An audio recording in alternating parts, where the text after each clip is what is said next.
বাহিনীর 24 ঘন্টা পাহারা থাকা সত্ত্বেও সীমান্ত অতিক্রম করে প্রায় বাংলাদেশি নাগরিক অবৈধভাবে ত্রিপুরার বিভিন্ন সীমান্ত দিয়ে ভারতীয় ভূখণ্ডে প্রবেশ করছে।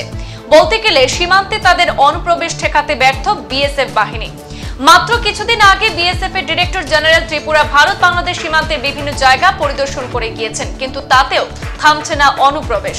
গোপন সূত্রের সংবাদের ভিত্তিতে আজ জিআরপি, আরপিএফ এবং গোয়েন্দা পুলিশ যৌথ অভিযান চালিয়ে আগরতলা রেলওয়ে স্টেশন থেকে আবারও একজন বাংলাদেশি এবং একজন ভারতীয় দালালকে গ্রেপ্তার করেছেন। বাংলাদেশি নাগরিকের নাম রিঙ্কু দাস, বাড়ি চট্টগ্রাম জেলা, এবং ভারতীয় দালালের নাম রয়েল দাস, বাড়ি পশ্চিমবঙ্গের পূর্ব বর্ধমান জেলায় বলে জানা যায়। বুধবার জিআরপি থানার ওসি তাপস দাস এই খবরটি নিশ্চিত করেছেন।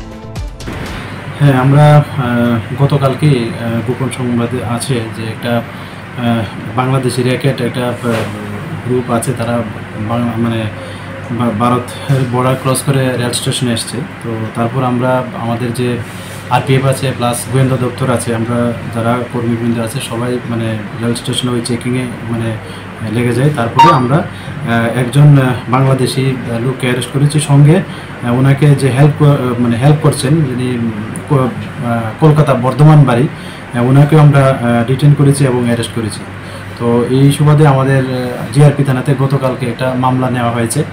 তো আজকে আমরা তাদের মহামান্য আদালতে প্রেরণ করছি। এই আর কি। তাদের নাম যিনি বাংলাদেশি ন্যাশনাল, ওনার নাম হলো রিঙ্কু দাস, উনি চট্টগ্রাম ডিস্ট্রিক্টে ওনার বাড়ি।